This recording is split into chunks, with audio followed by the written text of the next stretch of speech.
세상에 떠도는 기묘한 괴담들. 첫 번째 이야기. 니들은 자각몽이 얼마나 위험한지 알고 있니? 오랜 인내와 훈련을 통해 드디어 자각몽을 컨트롤할 수 있게 되었다. 어느 날은 먹고 싶은 걸 상상하며 다 먹어보고, 다른 어느 날은 만나고 싶은 연예인을 상상하며 쾌락을 느끼기도 했다. 그래도 나에게 있어서 자각몽이 더욱 좋은 점은 회사가 주는 프로젝트를 남들보다 2배 이상 준비할 수 있다는 것이다. 꿈속에서도 연습하고 공부하고 준비해 요즘 좋은 성적을 내고 있는 것도 모두 자각몽 때문이다. 이번에 두바이 회사와의 중대한 거래건을 내가 맡게 된 것은 진정 내 인생에서 가장 큰 기회일 것이 분명하다. 반드시 성사시켜야 한다. 라는 생각으로 오늘도 자각몽에 들어갔다. 만들어놨던 PPT를 꿈속의 무한한 시간 속에서 다시 반복하고 외우고 되뇌었다. 10번 정도를 반복하고 나서야 이제 일어나야겠다는 생각이 들었다. 자각몽을 반복하면서 좋은 점이 많지만 그래도 나쁜 점 하나가 있다. 꿈을 반복하면서 이 꿈에 익숙해져서인지 잠을 깨기가 여간 쉽지 않다. 예전에는 그냥 단순히 일어나야지라고 생각만 해도 일어나졌지만 요즘에는 자극적인 방법이 아니고서는 일어나기가 쉽지 않다. 오늘도 옆에 있던 돌멩이로 머리를 쳐서 잠을 깨웠다. 여하튼 준비는 그동안 많이 해왔고 거래성사에 자신이 있었다. 이걸 발표라고 한 거야 지금. 제정신이야. 니들 대가리가 모여서 2주 동안 만들었다는 게 고작 이런 쓰레기란 말이야. 당장 꺼져. 내가 만든 자료를 아주 거칠게 찢으며 신 부장이 소리쳤다. 사장님께 발표하기 전에 사전 검증을 받던 와중 신 부장 이 새끼는 내 발표가 참 마음에 안 들었나 보다. 아니, 나 자체가 마음에 안 들어서일 것이다. 평소에도 그냥 나만 보면 온갖 지랄을 해대는 놈이니 결국 두바이 거래건은 다른 팀의 자료가 사장님에게 보고되었고 나는 온갖 비난과 우리 팀의 먹칠을 한 아주 나쁜 놈이 되어야 했다.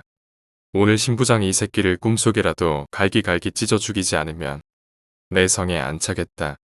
꿈속에서 정말 갈기갈기 찢었다. 9억씩 칼로 난도질을 했다. 옆에서 울부짖는 그의 아내와 딸이 울부짖는 모습을 보고 나서야 마음이 풀렸다. 정말 통쾌하다. 하지만 이 쾌락도 오래가지 못했다. 넌 대가리에 뭐가 든 거냐? 커피나 타와. 갈기갈기 찢어놨던 신부장은 현실에선 더욱 건강한 모습으로 오늘도 여러 직원들 앞에서 내게 모욕을 줬다. 자기가 대신 커피를 타오겠다던 이대리의 손을 뿌리치고 커피를 타왔다. 너 여기다 침 뱉었지? 안 먹을 테니까 가서 버리고 와. 정말 참을 수 없다. 오늘 밤 꿈속에선 기필코 울부짖던 그의 아내와 딸아이까지 죽여버리리라. 으아. 살려주세요 제발. 차라리 절 죽여주세요. 딸아이만큼은 제발. 안 돼. 신부장을 죽여놓고 아내가 소리치는 울부짖음에 잠시 마음이 약해졌었지만 오늘 아침의 일을 생각하며 그의 딸까지 모조리 죽여버렸다. 하아, 이 맛이지. 이제 슬슬 일어나야겠다는 생각에 옆에 있던 식탁에 머리를 부딪혔다. 아야. 아프기만 했지 잠에서 깨어나오진 못했다. 좀 더 강한 자극이 필요했다. 아무리 꿈이라지만 무섭긴 매한가지네. 옥상 난간에 올라가서 떨어지려니 덜컥 두려웠다. 하지만 이 정도 자극이 아니고서야 나는 일어날 수 없을 것 같았다. 용기를 갖고 떨어지고 나서야 잠에서 깨어날 수 있었다. 정말 한결 가벼웠다. 스트레스를 풀 수 있는 방법으로 복수는 정말 최고였다. 더욱 기분이 좋은 점은 오늘은 웬일인지 신부장이 회사에 오지 않았다는 것이다. 아이고, 오늘은 정말 살맛 나네. 야 이들이 커피 좀 타와. 야 이들이 커피 좀 타오라고. 이것 봐라. 평소에 내 말하면 껌벅 죽는 놈이 오늘은 내 말에 들은 채도 안 하네. 야, 내 말이 말 같지도 않냐? 이것 봐라. 좋아 오늘 밤 상대는 너다. 꿈에서 보자. 뉴스 속보입니다. 어젯밤 새벽 2시경 한 남자가 일가족을 끔찍하게 몰살하고 옥상에 떨어져 자살하는 사건이 일어났습니다. 오란이었을까요? 단순한 살인이었을까요? 현장에 나가 있는 강한나 기자에게 물어보겠습니다. 강한나 기자. 두 번째 이야기, 기묘한 열쇠. 누구에게나 수호천사는 있다. 우리를 지켜주는 수호신. 그들이 어떤 모습인지 우리는 알 수 없다. 어떤 날은 늙은이의 모습이었다가 어떤 날은 작은 소녀의 모습을 하기도 한다. 그런 겉모습에 현혹되지 않기를. 때론 용과 같이 공포스럽기도 하고 맹수같이 용맹할 때도 있으나 그들은 우리를 위해 나서서 싸우지 않는다. 다만 우리에게 진심을 다해 이야기한다. 우리가 만든 이 세상을 지배하는 힘. 그 힘을 가진 것은 우리 모두라는 사실을 말이다. 번개가 치는 방 안에 난 무릎을 포개고 앉아 있었다. 고개를 돌려 주변을 바라보니 어느덧 집사는 내 옆에 와 있었다. 나는 본능적으로 불안한 느낌을 받았고 곧바로 엄마가 누워있는 침실로 향했다. 그곳에는 나보다 먼저 자리를 지키고 있는 동생이 앉아 있었다. 그 옆에 나 또한 무릎 꿇고 앉아 엄마의 이름을 불렀다. 엄마는 대답이 없었다. 길게 늘어진 천 조각을 힘없이 당겨대니 엄마의 창백한 얼굴이 비쳤다. 엄마가 우리를 떠나던 때나 계부 또한 우리들 곁에 있었다. 우리 자매가 슬퍼하고 있을 때 계부는 우리들 몰래 자신의 방에서 사악하게 웃고 있었다. 그렇게 펼쳐진 유서에 써져 있는 상속인이 우리 자매라는 사실을 발견했을 때 계부는 분노했다. 위스키 한 병을 손에 든 채 계부는 비틀대며 우리 방 앞에 도착했다. 난 계부의 얼굴을 보자마자 다시 한번 불길한 느낌을 받았다. 내미는 계부의 손을 뿌리치고 복도로 뛰어나갔다. 그런 나를 잡느냐고 계부는 가뜩이나 비틀대는 몸을 유지할 수 없었다. 내 발목을 붙잡는 계부의 손을 뿌리치고 얼굴을 손으로 핥히었다. 계부는 소리 한번 내지 않고 떨리는 손으로 내 턱을 부여잡았다. 내 몸이 뿜어대는 아드레날린 덕에 난 그 악력이 얼마나 강한지 느낄 수 없었다. 다만 관절음을 내고 있는 내 턱이 그 악력이 어느 정도 힘을 내고 있는지 말해줄 뿐이었다. 필사적으로 계부의 팔을 물어뜯고 난 그 자리를 벗어났다. 날 포기한 듯 계부는 이번에 동생에게로 다가섰다. 동생은 이 상황이 너무 무서워 몸만 움츠리고 있었다. 쉬운 먹잇감이었을 테다. 하지만 내 동생도 필사적으로 도망치기 시작했다. 동생이 도망치는 복도 끝으로 창문이 내 눈에 들어왔다. 동생을 쫓고 있는 계부를 넘어 난 창문 밖으로 몸을 날렸다. 아드레날린이 내 턱관절의 고통을 전달시키지 못했듯이 이번에도 난 땅에 떨어진 내 몸뚱이에 고통을 느끼지 못했다. 곧바로 어머니 차로 달려갔고 그 속에서 총 한 자루를 품에 넣었다. 동생 생각에 난 쏜살같이 계부를 찾아 집으로 뛰어들어갔다. 계부의 큰 덩치 뒤에 내 동생이 누워 있었고 얼굴은 볼 수 없었다. 지금 내 동생이 어떤 상태인지 알 수 없었지만 그 전에 난 계부한테 꼭 해야 할 일이 있었다. 방아쇠를 당기고 총알이 발사됐다. 어린 손이 감당하기엔 너무나도 커다란 반동이라 총알은 형편없이 전구를 향해 발사되고 말았다. 두 팔 들어 부들부들 떨고 있는 계부 옆에 수화기가 덩그러니 놓여 있었다. 그것을 끝으로 집안에 경찰이 들이닥쳤고 난 내 동생이 어떤 모습인지 알지 못한 채 끌려가고 말았다. 차 안에서 난 엄마를 잃은 고통에 몸부림치다가 창문에 머리를 기댄 채 정신을 잃고 말았다. 눈을 떴을 때 눈앞엔 계부가 서 있었다.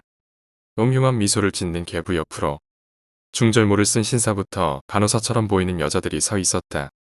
오고 가는 그들의 대화를 끝으로 난 흰색 옷을 입은 남자들 품에 안겨 어떤 방으로 끌려갔다. 그곳에 의자가 있었고 난 곧바로 의자에 앉게 되었다. 의자의 팔걸이에 끈이 달려 있었는데 그들은 나의 의자에 앉히자마자 내 양손을 결박하기 시작했다. 멍해져서 나는 그 어떤 저항도 하지 않았다. 의사처럼 보이는 남자가 들어왔다. 내게 겁이라도 줄 모양인 것처럼 입에 흰색 마스크를 쓰고 커다란 안경을 쓰고 있었다. 내가 겁을 먹어도 전혀 이상할 게 없었다. 왜냐면 의사는 한 손에 길고 날카로운 정을 들고 있었기 때문이다. 다른 한 손에는 묵직한 망치를 들고 있었다. 그대로 내 왼쪽 눈곱이 있는 곳에 날카로운 정을 들이대고는 의사처럼 보이는 남자는 망치를 천천히 정의 뒷부분에 망치질의 예비 동작을 하기 시작했다. 한 번, 두 번, 세 번. 곧 망치가 정을 때릴 테다. 눈부시게 빛나는 백열등 아래로 무시무시한 그림자가 드리웠다. 마스크와 커다란 안경을 쓴 남자가 힘차게 망치를 내리꼽았다. 다시 눈을 떴을 때 내 눈앞에는 창녀로 보이는 여자애들이 둘러싸인 곳에 있었다. 내 존재를 인식하기라도 하듯 그들은 내 얼굴을 보면서 비웃고 있었다. 그리고 어떤 여자가 내 옆으로 다가와서 입을 열었다. 춤을 추지 않는다면 쓸모가 없지. 그리고 우리는 쓸모없는 것들을 쟁여놓지 않아요. 생존을 위해 싸워본 적이 없나? 그럼 지금부터 해봐. 평가받고 싶지 않다고? 그럼 평가하지 않을게. 자신이 약하다고 생각해? 아니야, 넌 강해. 두려워. 두려워하지 마. 넌 이미 충분한 무기를 갖고 있으니까.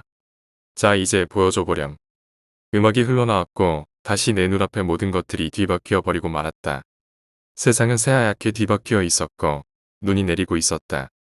이곳은 옛 아시아에서나 볼 수 있을 법한 커다란 전통 가옥이 세워져 있었다. 눈앞에 보이는 커다란 문 안쪽으로 난 내 발걸음을 옮겼다. 촛불로 밝혀진 실내에 어떤 남자가 있었다. 남자의 손에는 날카로운 장검이 들려져 있었는데 뒷모습을 보이고 있었기에 난 남자를 불렀다. 저기요. 저기 죄송한데 저 좀 도와. 신발. 뭐로 오셨죠? 눈을 여기저기 뿌리고. 죄송해요. 벗을까요? 무슨 일로 왔느냐? 아니에요. 전 그냥. 질문을 좀 달리 해볼까? 무엇을 찾고 있느냐? 출구인 것 같네요. 아마도라고? 아니요.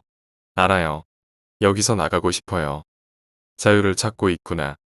어떻게 하면 좋을까요? 내 무기들이다. 이 무기를 집으면 내 여정이 시작된다. 자유를 향한 여행.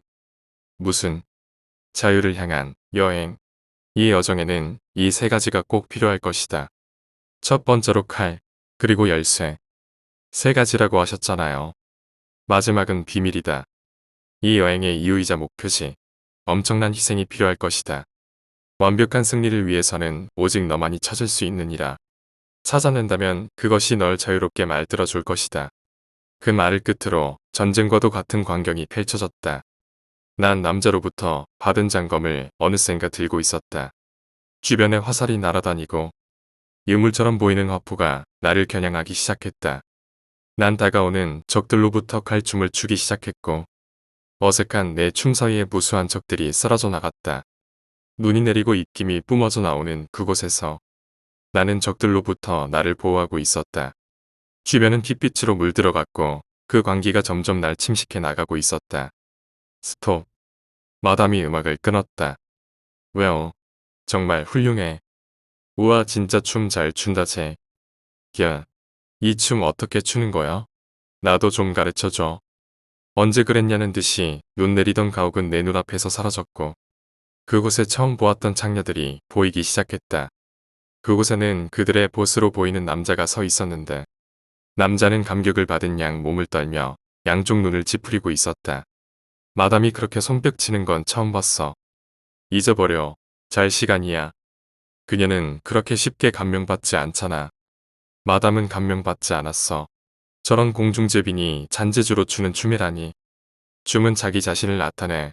넌 대체 춤으로 뭘 말하려 한 거야? 여기서 도망칠 거라는 거.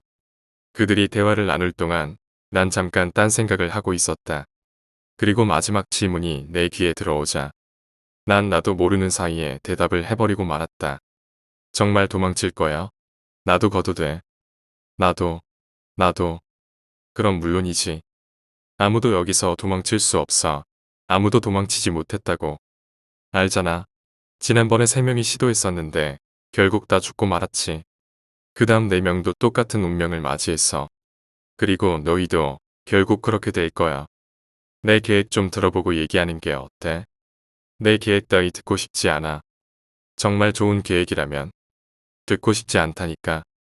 그때 내 계획에 동의하지 않던 여자의 옆에서 작은 여자아이가 튀어나왔다. 난 나갈 거야. 여기 계속 있는 것보단 나으니까. 여기에 있는 우리는 이미 모두 죽은 목숨이야. 몰라서 그래. 답답한 표정으로 자신의 옆으로 튀어나온 여자애를 바라보곤 동의 않던 여자도 말을 이어나갔다. 그래, 좋을 대로 해. 대신 난 이 계획이 위험하다고 판단되면 마담에게 모두 말하겠어. 이래도 괜찮겠어? 상관없어. 모두의 허락이 구해진 다음 난 그들에게 열쇠와 무기를 구할 것을 말했다. 그 2개가 있으면 우린 여기서 탈출할 수 있다고 말이다.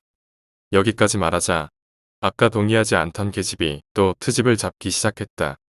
그깟 열쇠랑 무기가 뭐 어쨌다고. 난 또 그런 말을 왜 그렇게 거창하게 해.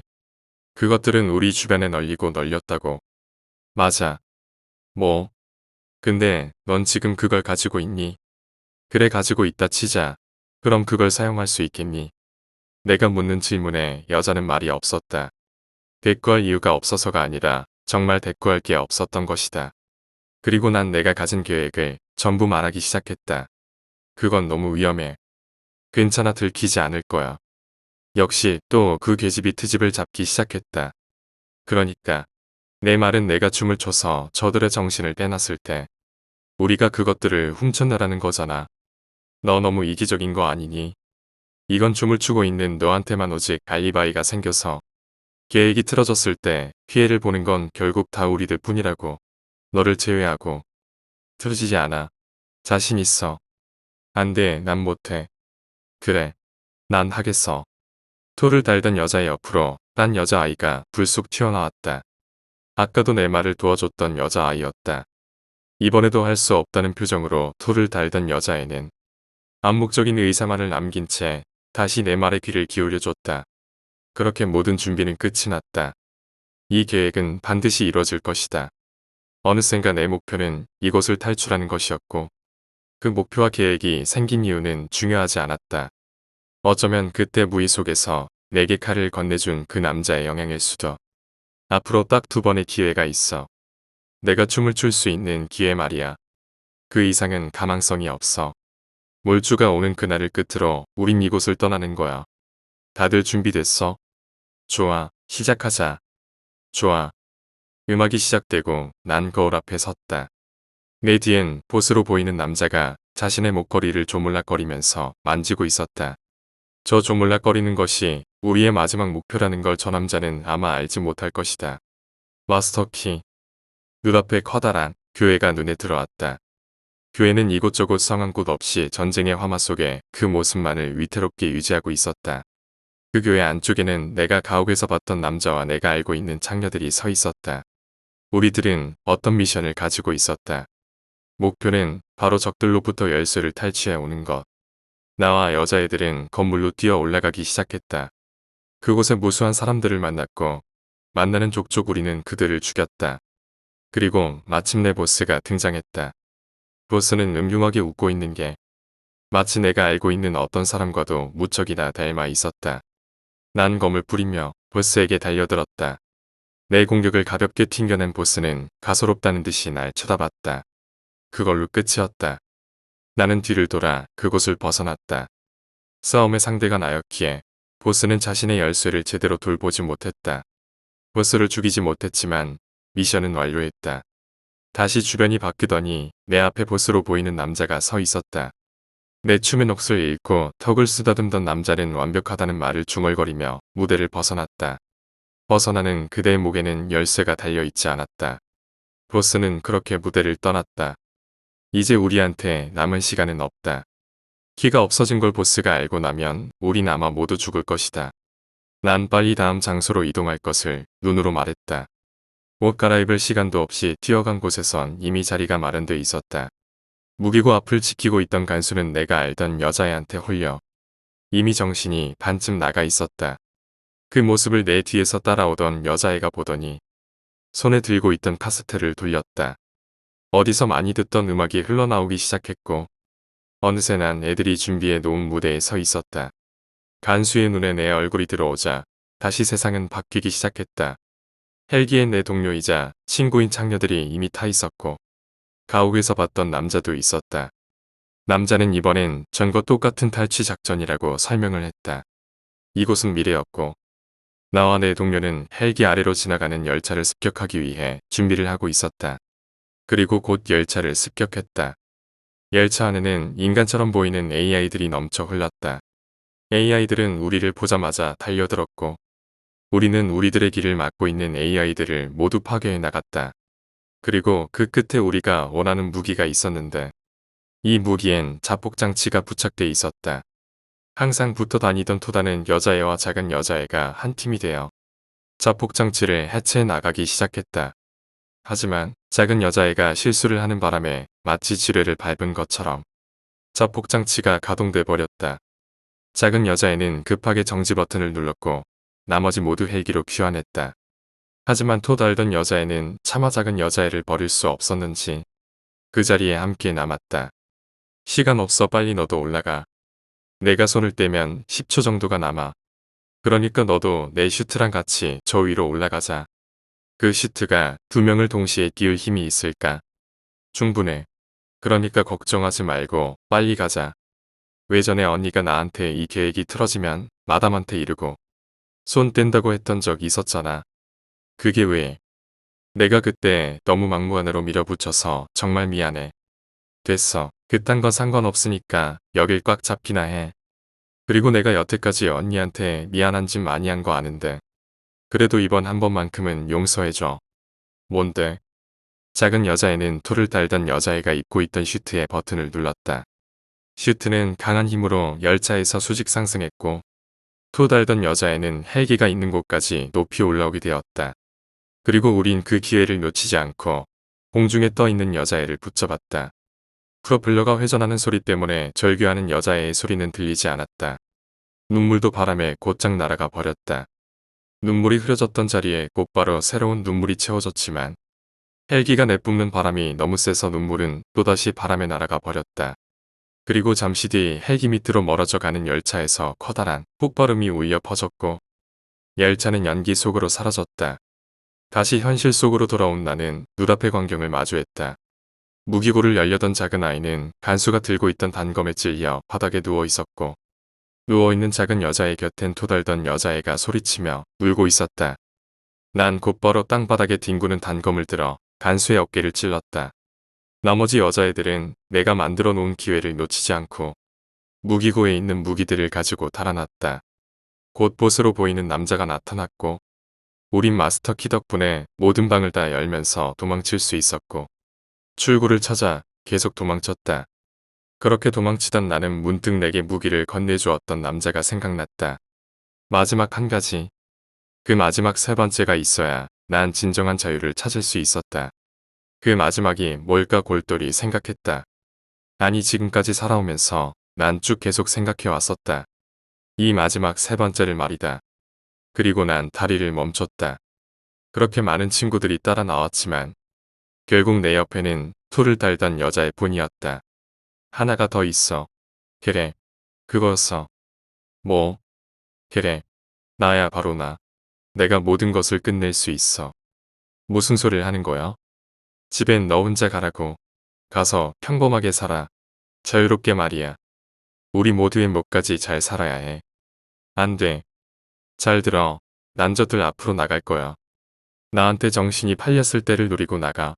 알지? 분명 다른 방법이 있을 거야. 아니, 이게 최선이야. 주인공은 내가 아니야. 바로 너야. 망치지 말고 잘해야 돼. 알았지?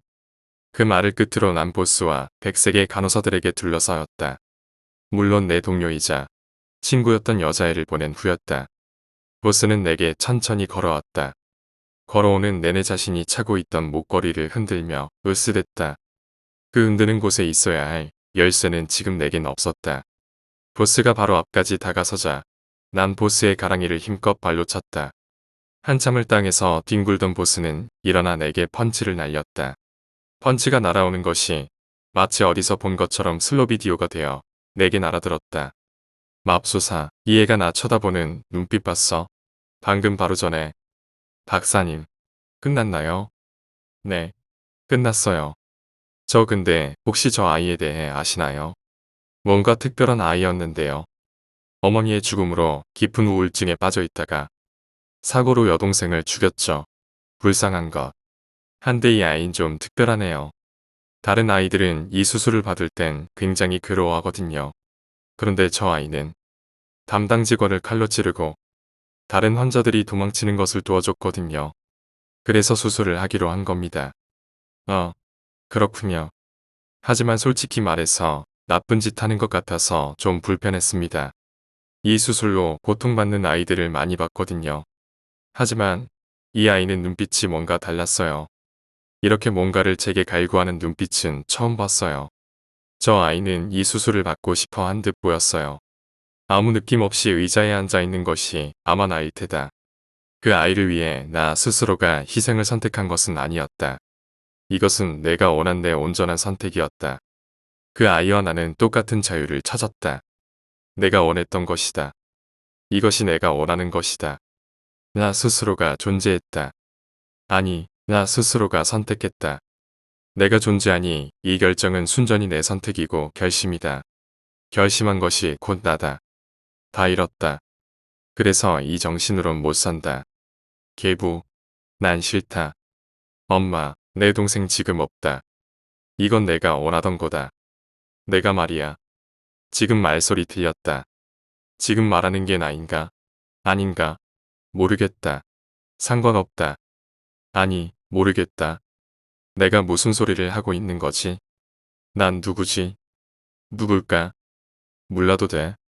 칼자루를 넘겨준 남자가 누군지 우린 알 필요가 없다. 이미 알고 있으니 말이다.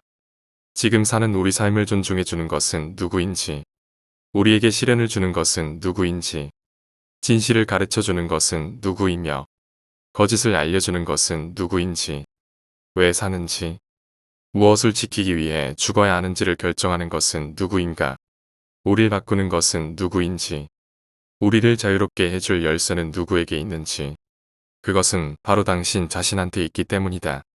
세 번째 이야기, 경찰관. 옛날에 목격했던 투신 자살에 관한 이야기다. 이제는 세월도 한참 흘렀지만 직접 내 눈으로 보았고 아직도 선명히 남아 잊히지 않는 기억이다. 연말 어느 현이 연락선 선착장에서 배를 기다리고 있었다. 추운 겨울바람 속에서 벤치에 앉아 바다를 멍하니 보고 있는데 문득 주차장에서 이상하게 움직이는 경차가 보였다. 주차구역에 차를 댔다가 바로 빠져나오기도 하고 주차장 안을 계속 빙빙 돌기도 한다. 뭐 하는 건가 싶어 계속 지켜보고 있자 내 옆까지 차가 오더니 멈춰선다. 안에서 깡마른 중년 여자가 나왔다. 곧이어 딸인 듯한 초등학교 저학년쯤 되는 여자아여. 그보다는 약간 나이가 있어 보이는 여자아이가 따라 내린다. 중년 여자는 딸들에게 자판기에서 주스를 뽑아준다. 자판기를 찾고 있었나 싶어 나는 곧 흥미를 잃고 바다나 바라보고 있었다. 잠시 뒤 경찰차가 주차장에 들어섰다. 선착장 건물 옆에 차가 멈추더니 안에서 늙은 경찰관과 20대 초반으로 보이는 젊은 경찰관이 내린다. 예, 한가로워 보이는 것이 아무래도 사건 같은 게 생겨서 온 것은 아닌데 천천히 건물 안으로 들어간다. 아마 연말이니까 순찰이라도 한 바퀴 돌면서 시간을 보내는 것이리라. 슬슬 배가 올 시간도 가까운 것 같아 나도 건물 안으로 들어가려던 참이었다. 주차장에서 타이어 마찰음이 들렸다. 뒤를 돌아보니 아까 봤던 그 경차가 갑자기 속도를 내서 달려오고 있었다. 바다를 향해서 마치 슬로 비디오를 보는 것 같이 경차가 천천히 절벽에서 떨어진다. 그리고 차의 앞부분부터 바닷속으로 사라져간다. 나는 한동안 멍하니 그것을 바라만 보고 있었다. 하지만 누군가가 차가 바다에 떨어졌다는 외침의 순간 정신을 차렸다. 주변에 있던 사람들이 차가 떨어진 절벽으로 달려온다. 경차는 뒷부분만 수면에 내민 채 아슬아슬하게 떠 있었다. 나는 어떻게 해야 할지 고민했지만 당장 내가 할 수 있는 것은 그저 파도에 이리저리 흔들리는 흰 경차를 바라보는 것뿐이었다. 그러는 사이 선착장 건물 안에서 직원과 아까 그 경찰관 2명이 달려왔다. 하지만 그 사람들이라고 해서 뭘 특별히 할 수 있는 것도 아닌 터라. 그저 절벽에 서서 어쩔 줄 모르고 발만 구를 뿐이었다.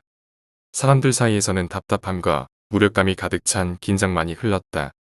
그러나 곧 젊은 경찰관이 웃옷을 벗고 권총이 달린 벨트를 풀러 나이 많은 경찰관에게 건넸다. 그리고 크게 숨을 한 번 쉬더니 그대로 바다로 다이빙을 했다. 수면에 닿아 바닷속으로 잠시 사라졌던 경찰관은 수면에 떠오르자마자 천천히 가라앉고 있는 경찰을 향해 헤엄쳐 갔다. 힘내요. 주변 사람들이 경찰관을 향해 응원을 보낸다. 어느새 나도 모르는 사이 나도 소리를 지르며 응원하고 있었다. 하지만 그 경찰관은 그리 수영을 잘하지 못하는지 가끔씩 물에 잠기기도 하는 것이 무척 위험해 보였다. 그러나 강한 의지력 덕인지 그는 겨우 경차까지 도착했다. 그리고 차체에 손을 대고 뒷유리 위로 뛰어올랐다. 다행히 경차는 경찰관이 올라탔는데도 수면 위에 떠 있었다. 절벽 위에서는 큰 환호성이 울려 퍼졌다. 경찰관은 창문 안을 향해 무엇인가 소리를 치며 차 뒤쪽 문을 열려고 손잡이를 잡아당겼다. 하지만 문은 열리지 않는다. 차가 물 위에 떠 있다면 안에는 아직 공기가 있을 텐데. 그렇게 생각하고 있는데 갑자기 경찰관이 창문을 주먹으로 내리치기 시작했다. 몇 번이고 몇 번이고 말 들어요. 일어나요. 멀리서나마 조금씩 경찰관이 소리치는 것이 들린다. 멀리서 보아도 유리를 내려치는 경찰관의 주먹에서 피가 나 새빨갛게 물든 것이 보인다. 그럼에도 유리를 내려치는 손은 멈추지 않았지만 창문은 좀처럼 깨질 기미가 보이지 않는다. 그때 그제야 차가 물에 빠졌다는 것을 알았는지 근처 바다에서 조업을 하고 있던 어선이 빠른 속도로 다가오기 시작했다. 어선이 경차 근처로 오면 모두 구조할 수 있다. 다들 그렇게 생각한 순간 속도 조절을 잘못한 탓이었을까? 어선은 그대로 경차에 충돌하고 말았다. 경찰관은 크게 튀어올라 바다로 날아갔다. 게다가 어선에 부딪힌 탓에 균형이 무너진 것인지 경차가 급속하게 바다로 빠져들어가기 시작했다. 결국 절벽에서 지켜보던 수많은 사람들을 뒤로하고 눈 깜짝할 사이 경차는 파도 속으로 사라져버렸다. 차에서 밖으로 나온 사람은 없었다. 잠시 뒤 어선에 의해 구조된 경찰관이 선착장으로 왔다. 혼자 걷기도 힘들 정도로 지친 저형은 경찰관에게 모두가 박수를 보냈다. 나도 손이 아플 정도로 박수를 쳤다.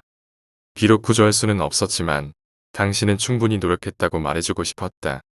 하지만 경찰관은 땅에 엎드리더니 큰 소리로 울기 시작했다. 그리고 말했다. 차 안에서 어머니가 아이들을 절대 놓아주지 않았어요. 아이가 울면서 손을 내밀었는데 내가 할 수 있는 게 아무것도 없었어요.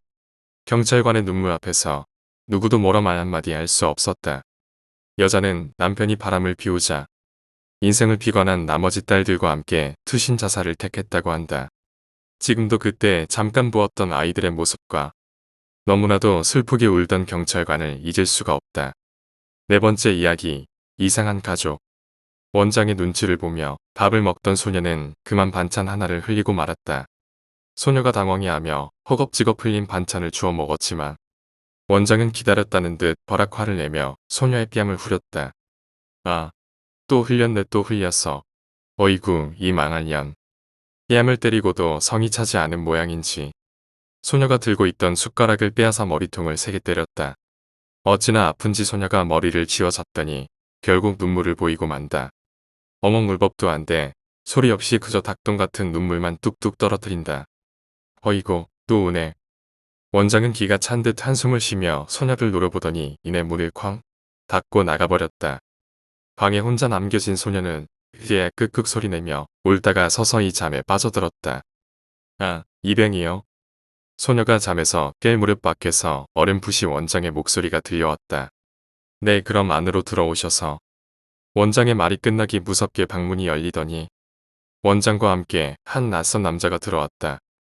잠이 덜 깬 소녀는 어리둥절해하며 원장과 남자를 번갈아 보더니 고개를 갸웃거렸다. 남자는 그런 소녀가 마냥 귀여웠는지 웃음을 머금고 천천히 소녀에게 다가가 머리를 쓰다듬었다. 이름이 뭐야? 남자의 물음에 소녀는 머뭇거리더니 작은 소리로 말했다. 소희. 소희야, 크게 말해야지. 원장의 말이었다. 평소와는 다른 느낌의 말투가 조금 이상했지만 소녀는 다시 큰 소리로 말했다. 소희, 한소희요. 아 그래 소희구나. 이름도 예쁘네. 소녀는 부끄러웠는지 남자의 시선을 피하는 듯 싶더니 느닷없이 다른 방으로 도망쳐 버렸다. 내가 싫은가? 남자가 멋쩍은 듯 머리를 긁적이며 말했다. 아니에요. 원래 부끄럼을 잘 타는 아이라. 그래요? 그럼 다행이네요. 원장과 남자는 한참 동안 대화를 나눴다. 소녀에 관한 이야기였다. 분위기가 무르익을 때쯤 남자가 양복 안주머니에서 도톰한 종이봉투를 꺼내 원장에게 건넸다. 원장은 슬쩍 봉투를 열어 안을 확인하고는 만족스러운 표정을 짓더니 소녀를 불렀다. 소희야. 원장의 부름에 어디선가 소녀가 빠르게 달려왔다. 살짝 겁에 지인 듯 했다. 소희야, 이제부터 이분이 내 아빠야. 원장이 남자를 가리키며 말했다. 소녀가 남자를 바라보자 남자는 인자한 미소를 지으며 손을 건넸다. 자, 아빠 손잡고 집으로 가야지. 원장이 억지로 남자의 손을 잡게 했다. 얼떨결에 남자의 손을 잡은 소녀는 무서웠는지 원장을 돌아봤지만 원장은 잘 가라고 손을 흔들 뿐이었다. 남자는 소녀의 손을 잡아 끌며 건물 밖으로 나왔다. 건물에는 달림 고아원이라는 낡은 간판이 붙어 있었다. 하지만 실체는 돈을 받고 아이를 팔아넘기는 불법 인신매매 업소였던 것이다. 남자의 차에 탄 소녀는 멀어져 가는 고아원을 빤히 바라보다 더 이상 보이지 않게 되자 슬쩍 남자의 얼굴로 시선을 옮겼다. 아빠 이름을 안 알려줬지? 아빠 이름은 고현욱이야. 소녀의 시선을 알아차렸는지 남자가 나긋이 말을 걸었다. 소녀가 조용히 고개를 끄덕였지만 운전에 집중해 있던 남자는 미처 보지 못한 듯 했다. 갑자기 아빠가 생겨서 이상해. 이번에도 소녀는 고개만 끄덕였다. 아빠는 소희를 세상에서 제일 많이 사랑해. 소녀는 고개를 가로저었다. 남자가 차를 세운 곳은 개인주택의 차고였다. 소녀는 남자에게 이끌려 집 안으로 들어갔다. 집 안으로 들어서자 남자의 눈빛이 조금 이상해졌음을 느꼈다. 소희야, 우리 일단 씻어야겠다. 그리고는 남자가 소녀의 옷을 벗기기 시작했다. 소녀의 옷을 모두 벗기자 곧이어 자신의 옷까지 모두 벗었다. 아빠, 저 아까 씻었어요. 소녀가 남자에게 겨우 첫마디를 건넸지만 남자는 별로 신경 쓰지 않았다. 그저 씻는 것이 급급했다. 씻는다는 생각에 남자의 남근이 부풀었다. 순진한 소녀는 그걸 신기하게 바라볼 뿐이었다. 소녀를 욕실에 데려간 남자는 샤워기를 틀고 따뜻한 물이 나오길 기다리면서 소녀의 몸을 쓰다듬었다. 쓰다듬는 걸로는 성이 차지 않았는지 하기까지 했다. 아빠 간지러워요. 소녀는 그저 남자가 장난치는 거라 생각했다. 아빠가 소희를 깨끗하게 해주려고 하는 거야. 이미 남자는 제정신이 아니었다. 성욕이라는 본능만 남은 더러운 짐승 아니. 짐승이라는 말이 아까울 정도로 추악했다. 소희야, 아빠도 깨끗하게 해줄래? 남자가 소녀에게 자신의 더러운 신체 부위를 들이대며 말했다. 싫어요. 싫어. 아빠가 말하면 들어야지. 왜 아빠 말을 안 들어? 소녀의 거절에 남자가 결국 본성을 드러내고 말았다.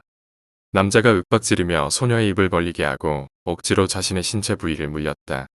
참 몹쓸 짓이었다. 소녀와 남자가 잠자리에 들 때였다.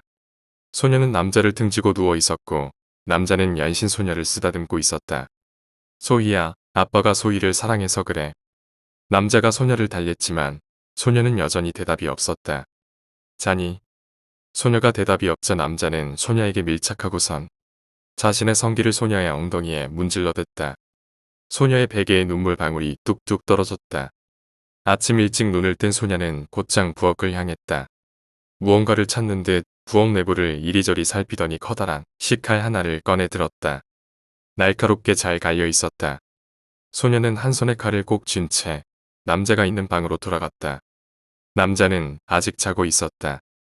소녀는 망설임 없이 칼을 높이 들어 올렸다가 그대로 남자의 가슴에 내리꽂았다. 가슴에 칼이 들어오자 남자가 눈을 부릅뜨고 소녀를 바라봤다. 소녀는 겁에 질린 듯 했다. 소희는 아빠를 세상에서 제일 많이 사랑해. 나지막이 소녀의 말이 들려왔지만 남자는 대답할 수 없었다. 5번째 이야기, 어떤 살인마. 어떤 명령도 받지 않는다. 그저 몸이 시키는 대로 행동한다. 이것은 본능이다. 경험과 사고를 경시하고 몸에서 보내오는 신호에만 온 정신을 집중한다. 이미 답은 나와 있으니 따로 답을 구할 필요는 없다. 그렇게 호루라기를 불면 침을 질질 흘린다. 이것이 동물과 인간의 차이다.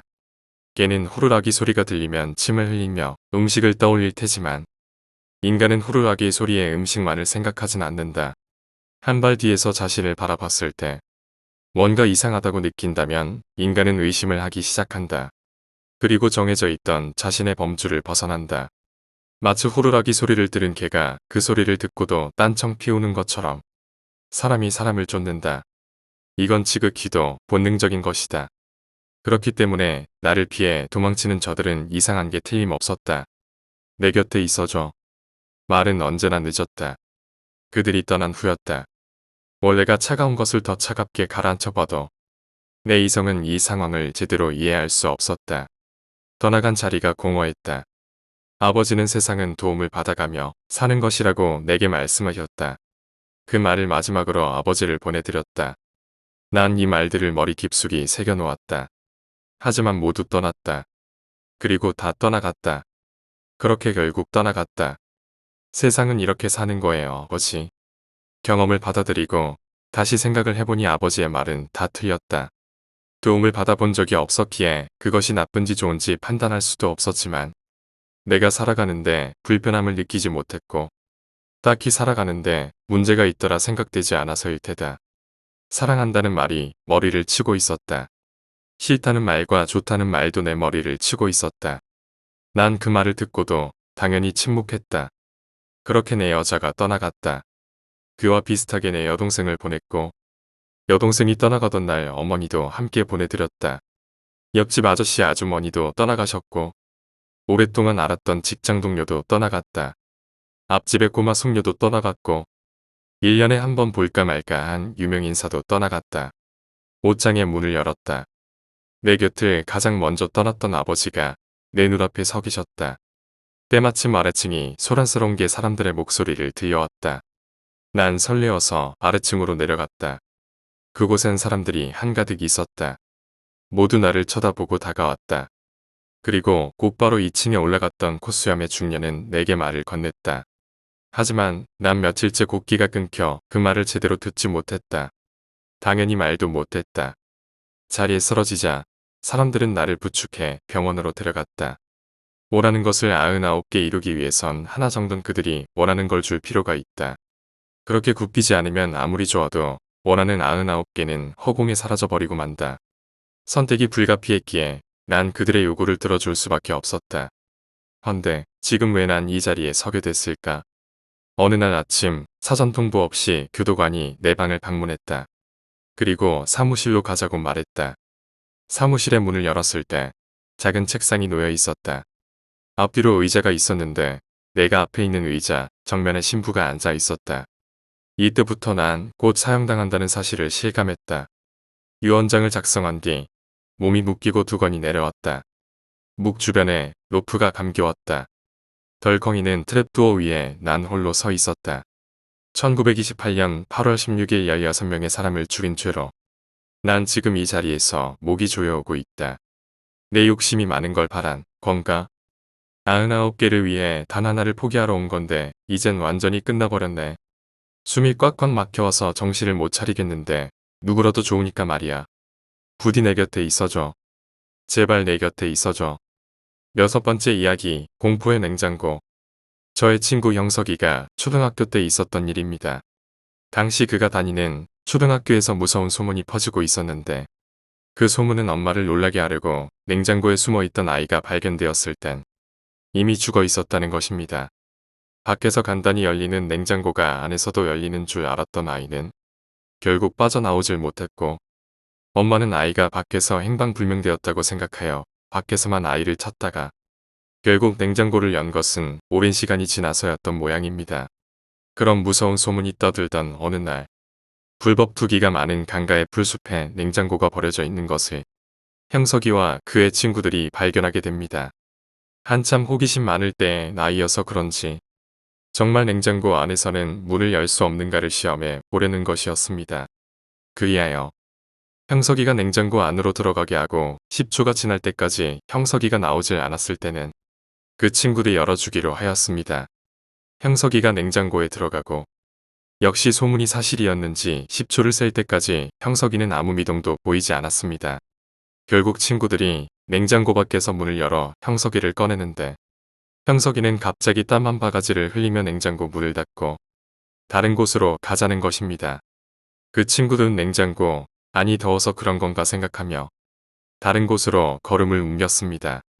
무슨 이유인지는 모르겠지만 몇 걸음을 걸은 후 몇 분이 지나서 형석이는 그대로 기절한 듯 제자리에서 쓰러졌습니다. 갑자기 쓰러진 형석이의 모습에 놀란 친구들은 근처 어른들에게 도움을 요청해서 구급차로 병원에 실어갔습니다. 그리고 며칠이 지난 후에 형식이는 정신을 차리게 됐습니다. 친구들은 병문 안에 갔을 때 그들은 형석이가 왜 기절했는지에 대한 충격적인 사실을 듣게 됩니다.